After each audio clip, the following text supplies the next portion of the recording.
Morning बच्चों, आज का टॉपिक है resonance in LCR series circuit, यानी एलसीआर श्रेणी परिपथ में अनुनाद। रेजोनेंस को हिंदी में अनुनाद कहते हैं। तो देखिए, ये एक एलसीआर सीरीज सर्किट है। एल का मतलब इंडक्टर, सी का मतलब कैपेसिटर, आर का मतलब रेसिस्टर। तो यह तीनों ही इस सर्किट में सीरीज में कनेक्ट है और ये तीनों एक एसी वोल्टेज सोर्स के साथ कनेक्ट है। इस एसी वोल्टेज सोर्स का इक्वेशन है E equal to E naught sine omega T. AC voltage का इक्वेशन हमेशा हम लोग यही लेते हैं। ये इसको इंस्टेंटेनियस वोल्टेज बोलते हैं क्योंकि ये टी टाइम पर एसी वोल्टेज का वैल्यू है। तो जब ये एलसीआर सीरीज सर्किट को हम एसी वोल्टेज सोर्स से कनेक्ट करेंगे तो इस सर्किट में एक एसी करंट फ्लो होगा। अब एसी करंट का इक्वेशन क्या होगा, यहां पर देखिए, ये हम बता चुके हैं। एलसीआर सीरीज सर्किट में जो एसी करंट फ्लो होता है उसका इक्वेशन होता है I naught sine omega t plus phi. इसका मतलब जो फ्रीक्वेंसी वोल्टेज का है, इस ओमेगा को एंगुलर फ्रीक्वेंसी कहते हैं। जो फ्रीक्वेंसी वोल्टेज का है वही फ्रीक्वेंसी करंट का भी है। यहां पर भी ओमेगा ही है, लेकिन वोल्टेज और करंट के बीच का फेज डिफरेंस फाई है। ये जो फाई है, this is the phase difference between AC voltage and AC current. अब ये जो एलसीआर सीरीज सर्किट है, इंडक्टर का इंडक्टिव रिएक्टेंस एक्सएल है, कैपेसिटर का कैपेसिटिव रिएक्टेंस एक्ससी है और रेसिस्टर का रेसिस्टेंस आर है। इस तीनों का ही ऐसा यूनिट ओम होता है। अगर हम तीनों को ऐड कर दें तो उसको हम इम्पीडेंस कहते हैं, जिसको हम जेड से डिनोट करते हैं। और जेड का क्या फॉर्मूला होता है? जेड का फॉर्मूला होता है under root R square plus XC minus XL whole square. इसको हम impedance of the LCR series circuit कहते हैं।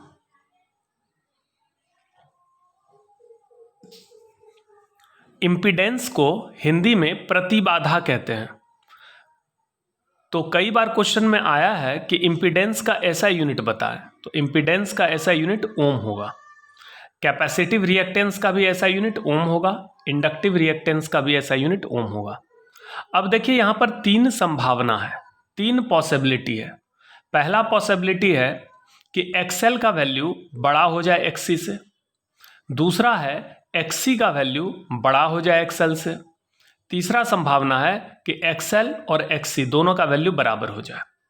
ये तीन संभावना है। एक्सएल और एक्ससी को लेकर तीन पॉसिबिलिटी है।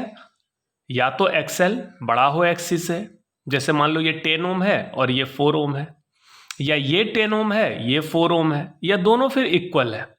मान लो ये भी 5 ओम है ये भी 5 ओम है। तो जब दोनों इक्वल होगा तो जो सर्किट का इंपीडेंस होगा जेड, वो सबसे मिनिमम होगा।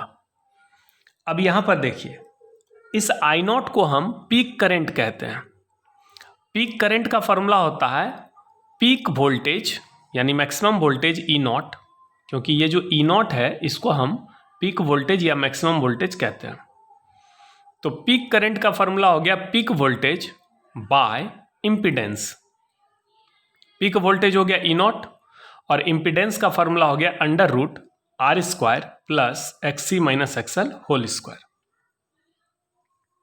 अब देखिए, I naught will be maximum. I naught कब मैक्सिमम होगा?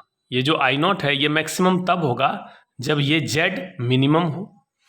आई naught will be maximum when Z is minimum. I naught maximum तब होगा जब जेड मिनिमम होगा। और जेड का मिनिमम वैल्यू कब प्राप्त होगा? जब एक्ससी और एक्सएल बराबर होगा। आप सोचिए, जेड का फॉर्मूला है under root R square plus XC minus XL whole square. मान लीजिए आर का वैल्यू है 6 ओम,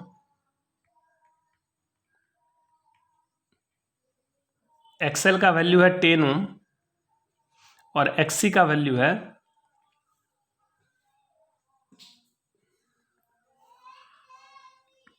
18 ओम। तो जेड का वैल्यू क्या होगा? तो जेड का वैल्यू हो जाएगा under root R square. R square मतलब 6 square plus X C minus XL यानी 18 माइनस 10 यानी 8 का स्क्वायर। तो जेड का वैल्यू कितना मिल गया 10 ओम। तो एक तो पॉसिबिलिटी है कि एक्स सी बड़ा हो एक्सएल से, दूसरा पॉसिबिलिटी है कि एक्सएल बड़ा हो जाए एक्स सी से। तो मान लो ये अगर 18 हो जाए और ये अगर 10 हो जाए तो वैल्यू कितना आएगा, तो R square 6 square plus X C minus XL यानी 10 माइनस 18 माइनस 8 का स्क्वायर तो वही होगा 64, तो इसका वैल्यू 10 ही आएगा। लेकिन अगर एक्स सी और एक्सएल बराबर हो जाए, मान लो ये भी 18 ओम है और ये भी 18 ओम है, तब क्या होगा, तब होगा आर स्क्वायर यानी 6 स्क्वायर प्लस 18 माइनस 18 यानी 0 स्क्वायर। तो इसका वैल्यू आ जाएगा 6 ओम, यानी जेड का मिनिमम वैल्यू आर के बराबर होगा। तो यहां पर देखिए जो पीक करंट है यानी ये जो अल्टरनेटिंग करंट है, इसका जो पीक वैल्यू है यानी मैक्सिमम वैल्यू, इसका वैल्यू होगा पीक वोल्टेज बाय इम्पीडेंस, यानी पीक वोल्टेज बाय इम्पीडेंस का वैल्यू होगा under root R square plus X C minus XL whole square. अब ये जो पीक करंट है ये मैक्सिमम तब होगा जब जेड मिनिमम होगा, क्योंकि जेड डेनोमिनेटर में है, डिवाइड में जेड जितना मिनिमम होगा ये पीक करंट उतना मैक्सिमम होगा। तो आई नॉट विल बी मैक्सिमम, यानी पीक करंट मैक्सिमम होगा व्हेन जेड इज मिनिमम, जब जेड मिनिमम होगा। और जेड मिनिमम कब होगा, जब एक्स सी माइनस एक्सएल का होल स्क्वायर 0 होगा, यानी एक्स सी बराबर एक्सएल होगा, यानी 1 बाई ओमेगा सी बराबर ओमेगा एल होगा।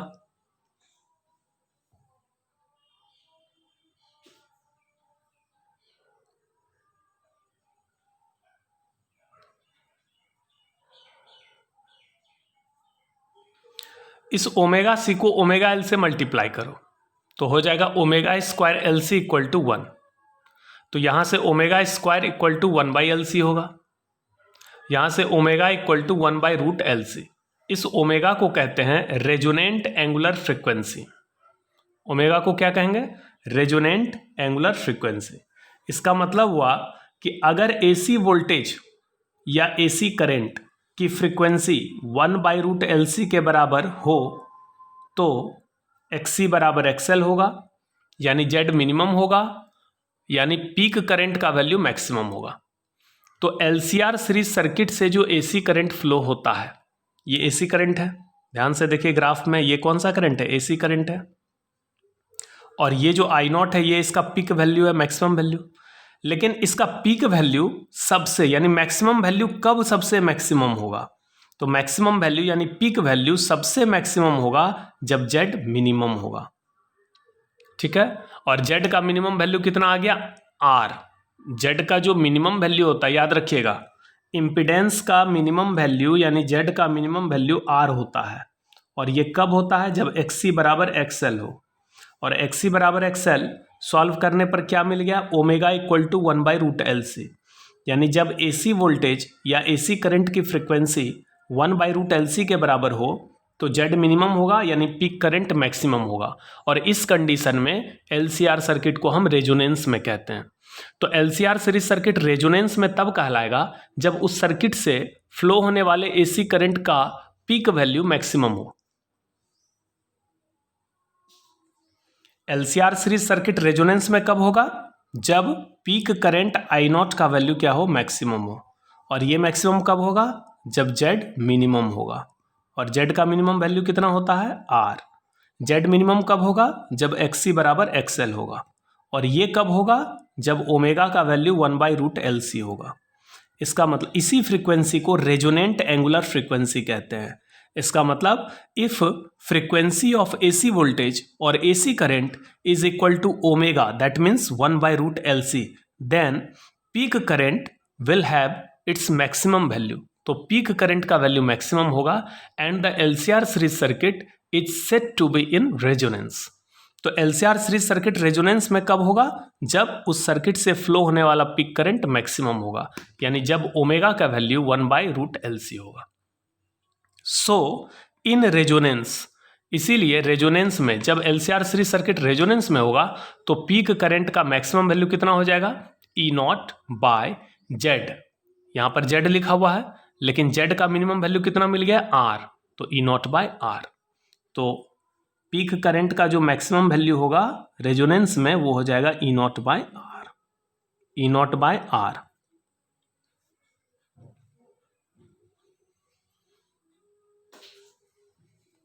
क्लियर है? तो चलिए रेजोनेंस खत्म हो गया, इसको रेजोनेंट एंगुलर फ्रीक्वेंसी कहेंगे।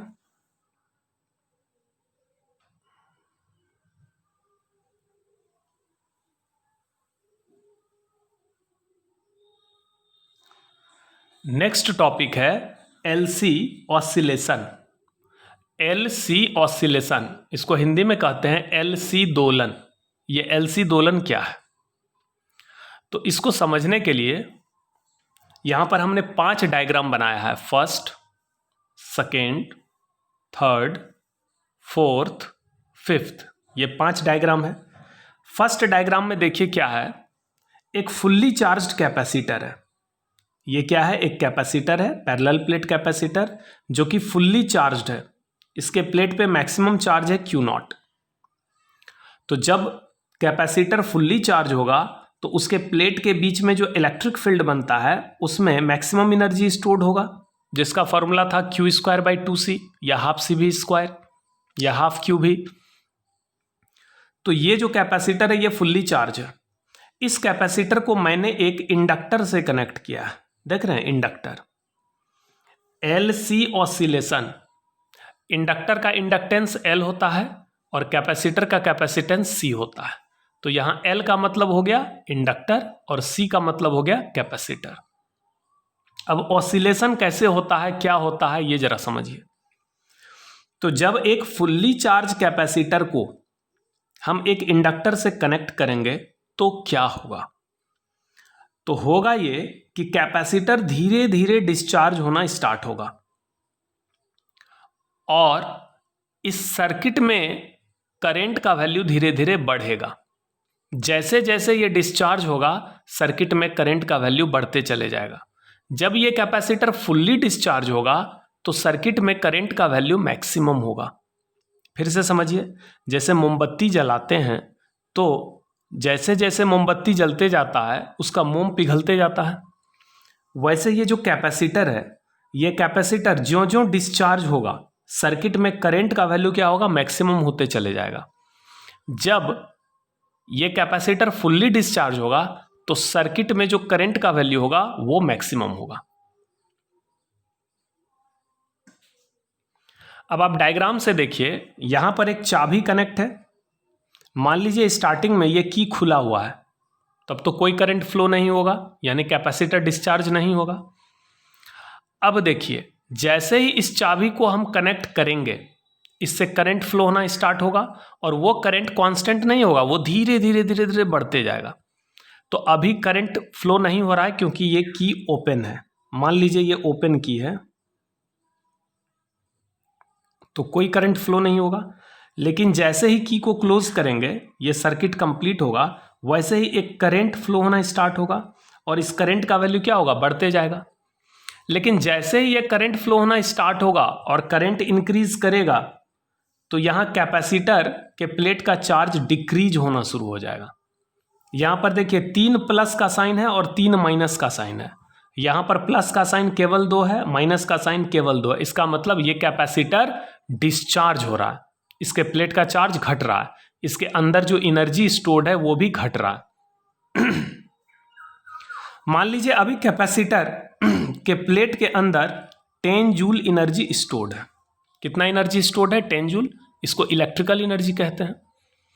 एक मैंने आपको कॉन्सेप्ट दिया था कि जब भी किसी इंडक्टर से करंट फ्लो होता है, मान लीजिए एक इंडक्टर है, इस इंडक्टर का इंडक्टेंस L है जो कि फिक्स्ड होता है, जो इसके ज्योमेट्री और मीडियम पे डिपेंड करता है। और जैसे ही इंडक्टर से I एम्पियर का करंट फ्लो होगा तो इसके अंदर जो मैग्नेटिक फील्ड बनता है उसमें कितना एनर्जी स्टोर्ड होता है? क्योंकि जैसे इलेक्ट्रिक फील्ड में इलेक्ट्रोस्टैटिक एनर्जी स्टोर्ड होता है वैसे ही मैग्नेटिक फील्ड में मैग्नेटिक एनर्जी स्टोर्ड होता है। तो किसी भी इंडक्टर से जब करंट फ्लो होगा तो उसमें इतना मैग्नेटिक एनर्जी स्टोर्ड होता है।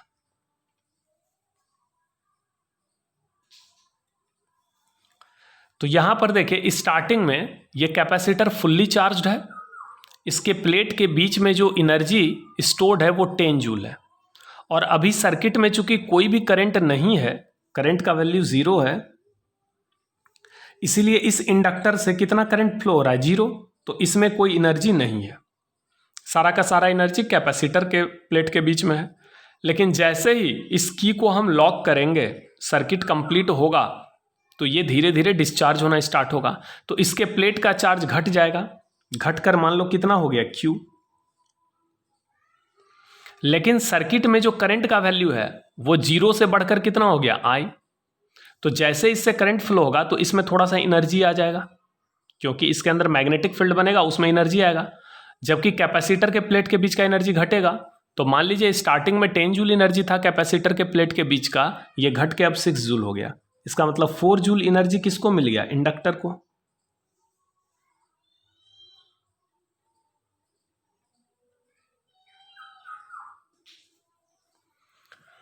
तो यहां पर देखिए 6 जूल, यहां 10 जूल से घटकर कितना हो गया, 6 जूल। 4 जूल कहां चला गया, इंडक्टर में। धीरे धीरे क्या होगा, ये कैपेसिटर पूरी तरह डिस्चार्ज हो जाएगा। तो ये कैपेसिटर आप देख रहे हैं, यहां पे कोई भी चार्ज नहीं है, कोई भी एनर्जी नहीं है, यहां पे चार्ज भी 0 हो गया, एनर्जी भी 0। लेकिन सर्किट में जो करंट फ्लो हो रहा है ये मैक्सिमम हो गया। ये I0 का मतलब हो गया मैक्सिमम करंट।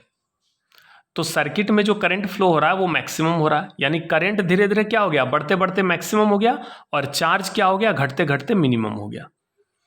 अब ये सारा का सारा एनर्जी कहां इसमें चला गया, इंडक्टर में स्टोर हो गया जाके। क्यों, क्योंकि जब इंडक्टर से फ्लो होने वाला करंट मैक्सिमम होगा तो एनर्जी स्टोर्ड भी मैक्सिमम होगा। तो चूंकि यहां मैक्सिमम करंट फ्लो हो रहा है इस इंडक्टर से, इसलिए इस इंडक्टर के अंदर मैक्सिमम एनर्जी स्टोर्ड होगा, यानी 10 जूल। तो यहां क्या देख रहे हैं कि कैपेसिटर का एनर्जी घटते घटते घटते घटते 0 हो गया, जबकि इंडक्टर का एनर्जी 0 से बढ़ते बढ़ते, यहां पर इंडक्टर की एनर्जी कितनी है, 0 जूल, और कैपेसिटर की कितनी है, 10 जूल। पहले तो कैपेसिटर का एनर्जी घट गया, 6 जूल हो गया, इंडक्टर का एनर्जी बढ़कर 4 जूल हो गया। जितना कैपेसिटर का एनर्जी घटा उतना इंडक्टर का एनर्जी बढ़ गया।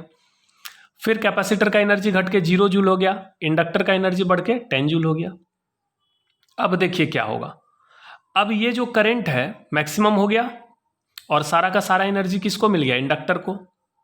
अब इस इंडक्टर का काम है करंट को फ्लो करवाना, लेकिन अब धीरे धीरे करंट क्या होगा, घटना स्टार्ट होगा। करंट का डायरेक्शन वही रहेगा, करंट अगर क्लॉकवाइज फ्लो हो रहा है तो करंट इसी डायरेक्शन में फ्लो होगा, लेकिन अब ये धीरे धीरे घटना स्टार्ट होगा। तो करंट कैसे घटेगा, इसको आप ग्राफ से भी समझ सकते हैं। देखिए स्टार्टिंग में ये जो ग्राफ है, ये वाला, ये ग्राफ है किसका, ये ग्राफ है चार्ज का। और ये वाला जो ग्राफ है ये किसका ग्राफ है, ये ग्राफ है आपका करंट का। I लिखा हुआ है मतलब करंट, और वहां पर Q लिखा हुआ है मतलब चार्ज। तो स्टार्टिंग में यहां पर ये टाइम है, एक्स एक्सिस पर मैंने टाइम लिया है। स्टार्टिंग में चार्ज कितना है, मैक्सिमम, जबकि करंट कितना है, 0। जैसे जैसे चार्ज घटते गया, देख रहे हैं चार्ज घट रहा है, घट के 0 हो गया, वैसे वैसे करंट क्या हो रहा है, बढ़ते जा रहा है, बढ़ते बढ़ते क्या हो गया, मैक्सिमम। क्लॉकवाइज करंट को हम निगेटिव मानते हैं, सर्किट में जो करंट फ्लो हो रहा है क्लॉकवाइज, तो ये निगेटिव करंट है। तो जो जो चार्ज घटते घटते 0 हो गया, सर्किट में करंट बढ़ते बढ़ते क्या हो गया, मैक्सिमम। अब चार्ज फिर बढ़ते बढ़ते मैक्सिमम होगा, यहां देखिए चार्ज बढ़ते बढ़ते क्या हो गया, मैक्सिमम। तो करंट क्या हो गया, घटते घटते 0, यानी जब चार्ज मैक्सिमम है करंट 0 है, जब चार्ज 0 है करंट मैक्सिमम है, यही हो रहा है। यानी यहां पर जो कैपेसिटर के प्लेट का चार्ज है वो ऑसिलेट कर रहा है, देख रहे हैं इस तरह से ऑसिलेट कर रहा है, इसको यहां समझिए। तो ये जो सर्किट का करंट है ये मैक्सिमम हो गया और सारा एनर्जी किसको मिल गया, इंडक्टर को। अब इंडक्टर क्या करेगा, सर्किट में करंट फ्लो को मेंटेन करेगा। अब ये करंट धीरे धीरे घटना स्टार्ट होगा, तो ये घटते घटते कितना हो गया, I। जैसे I से बढ़ के I0 हो गया, वैसे I0 से घट के I हो गया, लेकिन डायरेक्शन वही है क्लॉकवाइज। तो इसका एनर्जी घट गया, 10 जूल से घट के कितना हो गया, 6 जूल, और 4 जूल किसको मिल गया, इसको। अब करंट चूंकि इस डायरेक्शन में फ्लो हो रहा है तो ये कैपेसिटर धीरे धीरे क्या होगा, चार्ज होना स्टार्ट होगा, क्योंकि कोई भी डिस्चार्ज कैपेसिटर में जब करंट जाएगा तो वो चार्ज होगा। चूंकि इधर से करंट जा रहा है तो ये पॉजिटिवली चार्ज होगा और ये प्लेट निगेटिवली चार्ज होगा।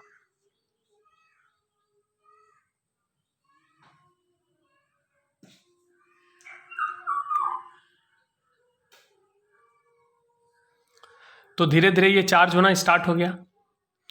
उसके बाद करंट घटते घटते क्या हो गया, जीरो। सर्किट में करंट अब नहीं है, करंट खत्म। लेकिन कैपेसिटर क्या होगा, फुल्ली चार्ज हो जाएगा। देख रहे हैं कैपेसिटर के प्लेट पे मैक्सिमम चार्ज आ गया और इसका सारा एनर्जी इसमें चला गया। यानी अब ये जो इंडक्टर है इसके अंदर कोई भी मैग्नेटिक एनर्जी नहीं है, लेकिन सारा एनर्जी कहाँ चला आया, यहां तक समझ में आया। अब सोचिए वापस से हम यहीं पर आ गए कि नहीं। स्टार्टिंग में मैंने क्या बताया था कि कैपेसिटर फुल्ली चार्ज्ड है और ये इंडक्टर इससे कनेक्ट है। यहां पर भी वही बात हो गया कि कैपेसिटर फुल्ली चार्ज्ड है, इंडक्टर कनेक्ट है। यहां पर क्या हुआ कि इसके पॉजिटिव प्लेट से करंट फ्लो होना स्टार्ट होगा और धीरे धीरे करंट बढ़ते गया। यहां पर क्या होगा, इसके पॉजिटिव प्लेट से करंट फ्लो होना स्टार्ट होगा लेकिन इस डायरेक्शन में, और धीरे धीरे करंट बढ़ते जाएगा। तो सेम स्टोरी रिपीट होगा, लेकिन इस बार करंट का डायरेक्शन क्लॉकवाइज नहीं होगा, इस बार करंट का डायरेक्शन इधर से होगा, एंटी क्लॉकवाइज। तो ये हाफ साइकिल का डायग्राम है, आधा चक्र का, मतलब यहां से लेकर यहां तक का। तो करंट क्या है, निगेटिव है। ये देख रहे हैं, ये जो टाइम एक्सिस है यानी एक्स एक्सिस है, इसके नीचे है करंट। करंट बढ़ते गया, मैक्सिमम हुआ, फिर घटते घटते जीरो हो गया। अब करंट का डायरेक्शन क्या हो गया, एंटी क्लॉकवाइज। अब करंट कैसे फ्लो होगा, एंटी क्लॉकवाइज यानी पॉजिटिव डायरेक्शन में। तो अब करंट क्या होगा, पॉजिटिव हो गया, फिर बढ़ेगा, फिर घटेगा, फिर बढ़ेगा। तो हम क्या देख रहे हैं, सर्किट का करंट और कैपेसिटर के प्लेट का चार्ज क्या हो रहा है, ऑसिलेट कर रहा है। इसी को हम एलसी ऑसिलेशन कहते हैं। जब भी एक चार्ज कैपेसिटर को एक इंडक्टर से हम कनेक्ट करते हैं तो कैपेसिटर के प्लेट का चार्ज धीरे धीरे घटते आता है और इसका एनर्जी भी घटता है, लेकिन सर्किट का करंट बढ़ता है और इंडक्टर का एनर्जी बढ़ता है। देखिए, दो चीज घटता है और दो चीज बढ़ता है, ध्यान से सुनिए। कैपेसिटर के प्लेट का चार्ज घटते चले जाता है, कैपेसिटर के प्लेट के बीच का जो एनर्जी है वो भी घटते चले जाता है। लेकिन तो दो चीज घट गया, चार्ज घट गया, एनर्जी घट गया। दूसरा, सर्किट में जो करंट फ्लो हो रहा है वो बढ़ रहा है और इंडक्टर का जो एनर्जी है वो बढ़ रहा है। तो सर्किट का करंट बढ़ रहा है और करंट बढ़ेगा, आई बढ़ेगा तो यू बढ़ेगा, यानी इंडक्टर का जो एनर्जी है। इंडक्टर में कौन सी एनर्जी स्टोर्ड होती है, इंडक्टर में मैग्नेटिक एनर्जी स्टोर्ड होती है, जबकि कैपेसिटर में इलेक्ट्रिकल एनर्जी स्टोर्ड होती है। तो कैपेसिटर में जो इलेक्ट्रिकल एनर्जी स्टोर्ड होती है वो चार्ज की वजह से, और इंडक्टर में जो मैग्नेटिक एनर्जी स्टोर्ड होती है वो करंट की वजह से। तो इसका चार्ज घटेगा तो कैपेसिटर की एनर्जी भी घटेगी। इंडक्टर, अगर सर्किट का करंट बढ़ेगा तो इंडक्टर का एनर्जी बढ़ेगा। तो क्या हो गया, करंट मैक्सिमम हो गया, इंडक्टर का एनर्जी मैक्सिमम हो गया। अब धीरे धीरे इंडक्टर का एनर्जी घटेगा, सर्किट का करंट घटेगा, लेकिन धीरे धीरे कैपेसिटर का चार्ज बढ़ेगा और कैपेसिटर के प्लेट का एनर्जी बढ़ेगा, फिर ये मैक्सिमम होगा। फिर अब कहानी क्या होगा, कैपेसिटर फिर डिस्चार्ज होगा, इसका एनर्जी धीरे धीरे घटेगा और सर्किट का करंट फिर बढ़ेगा और इंडक्टर का एनर्जी बढ़ेगा। तो इस तरह से हम देख रहे हैं लगातार कि एनर्जी भी ऑसिलेट कर रहा है, किसके बीच, कैपेसिटर और इंडक्टर के बीच। एनर्जी घट रहा है, बढ़ रहा है, घट रहा है, बढ़ रहा है, और ट्रांसफर हो रहा है इससे इसमें, इससे इसमें। तो ये घटना अगर छोड़ दिया जाए तो ये बहुत दिनों तक ये घटना घटते रह जाएगा। इसमें एक चीज ध्यान रखिए, ये जो सर्किट में करंट फ्लो होता है तो इसके चलते वायर गर्म होता है, यानी थोड़ा सा एनर्जी भी लॉस होगा। जैसे यहाँ 10 जूल से घट के 6 जूल हुआ और मान लो 1 जूल लॉस हो गया तो बचा कितना, 3 जूल। तो यहाँ 3 जूल होगा। लेकिन अगर इस लॉस को हम नेग्लेक्ट करें तो इसका मतलब ये ऑसिलेशन कभी खत्म नहीं होगा। लेकिन प्रैक्टिकली क्या होता है, ये कुछ घंटे में या कुछ दिनों में खत्म हो जाएगा ये ऑसिलेशन। लेकिन थ्योरेटिकली आप समझें, अगर हीट लॉस को नेग्लेक्ट करें, करंट फ्लो होने के कारण जो वायर गर्म होता है और हीट एनर्जी लॉस होता है, इसको नेग्लेक्ट करें, नगण्य माने, तो ये ऑसिलेशन लगातार होते रहेगा। एक बार ऐसे करके छोड़ दें तो लगातार करंट बढ़ते रहेगा, घटते रहेगा, बढ़ते रहेगा, घटते रहेगा। इस तरह से चार्ज और करंट और एनर्जी, ये सारा चीज़ क्या होगा, ऑसिलेट करते रहेगा हमेशा के लिए। इसी को हम कहते हैं, इसी घटना को कहते हैं एलसी ऑसिलेशन। तो चलिए, आज जो भी पढ़े, रेजोनेंस पढ़े, एलसी ऑसिलेशन पढ़े, इसको लिखिए।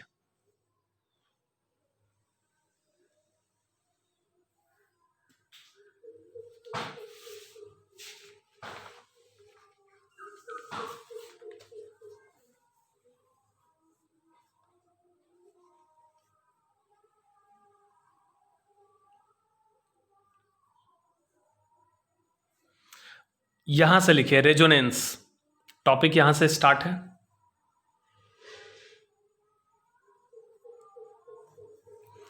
LCR series circuit is said to be in resonance when peak current I0 has maximum value।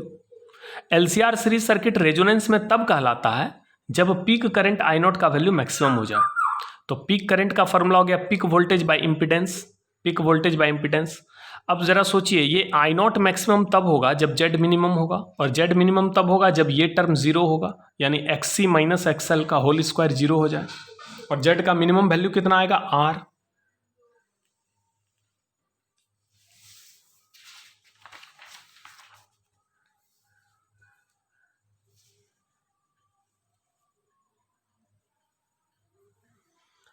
I0 will be maximum when Z will be minimum, that is when XC बराबर XL। XC बराबर XL कब होगा? जब 1 by omega C equal to omega होगा, यानी जब omega square equal to 1 by L C होगा, यानी जब omega equal to 1 by root L C होगा। इस ओमेगा को ओमेगा नॉट से रिप्रेजेंट करते हैं और इसको कहते हैं रेजोनेंट एंगुलर फ्रीक्वेंसी। इसका मतलब अगर एसी वोल्टेज या एसी करंट की frequency 1 by root L C हो जाए तो LCR सर्किट रेजोनेंस में चलाएगा और पीक करंट मैक्सिमम फ्लो होगा। हम लोग जो रेडियो बजाते हैं तो उसमें देखते हैं स्टेशन धराते हैं, स्टेशन एक खास फ्रीक्वेंसी पर वो स्टेशन पकड़ता है, तो उस समय क्या होता है, वो रेजोनेंस में आता है, मैक्सिमम करंट फ्लो होता है और स्टेशन पकड़ता है। तो ये जो रेडियो के अंदर जो सर्किट होता है वो LCR सीरीज सर्किट होता है। सो इन रेजोनेंस पीक करंट का वैल्यू हो जाएगा E0 बाय Z, और Z का मिनिमम वैल्यू कितना हो गया R। तो रेजोनेंस में पीक करंट का वैल्यू मैक्सिमम होता है और इसकी मैक्सिमम वैल्यू होती है E0 bye R।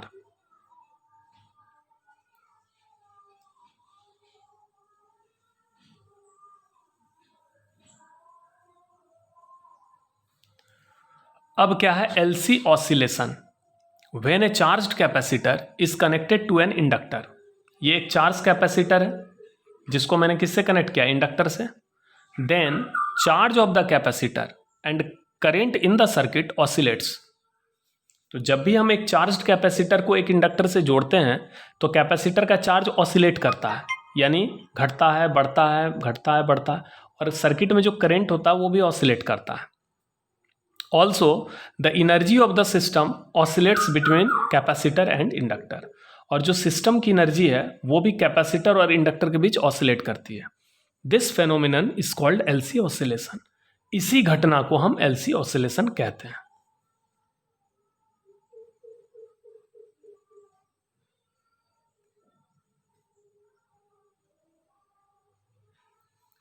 This phenomenon can be explained on the basis of following figures. तो ये फिगर है, इस फिगर के बेसिस पर हम इस फेनोमेना को एक्सप्लेन करते हैं। पहले डायग्राम में दिखाया गया है कैपेसिटर फुल्ली चार्ज्ड है। कैपेसिटर के प्लेट का एनर्जी कितना होगा, Q स्क्वायर बाई 2C। चूंकि Q मैक्सिमम है, Q0 है, तो Q0 square by 2C। Circuit में करंट कितना है, 0, और इसीलिए इंडक्टर की जो एनर्जी है वो 0 है। ये B का मतलब हो गया मैग्नेटिक एनर्जी, E का मतलब हो गया इलेक्ट्रोस्टैटिक एनर्जी। फिर धीरे धीरे जैसे ही इसको कनेक्ट करेंगे सर्किट का करंट क्या होगा, बढ़ते जाएगा। अभी 0 था, बढ़कर कितना हो गया I।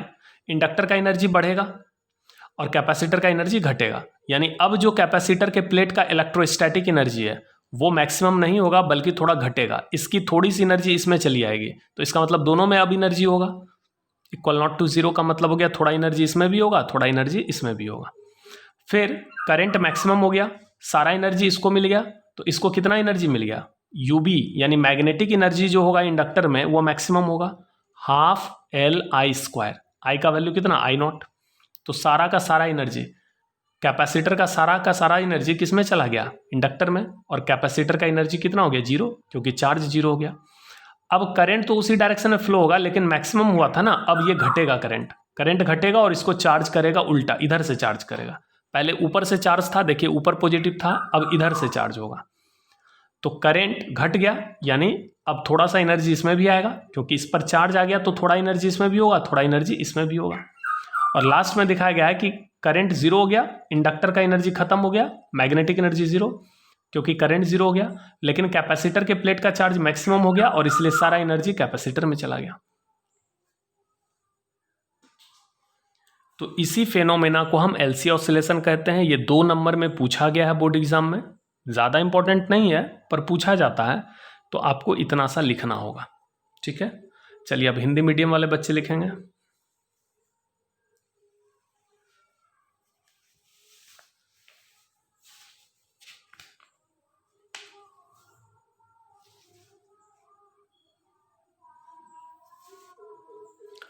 रेजोनेंस, यहां से लिखना स्टार्ट करिए।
चलिए आज यहीं पे ख़त्म करते हैं। Thank you.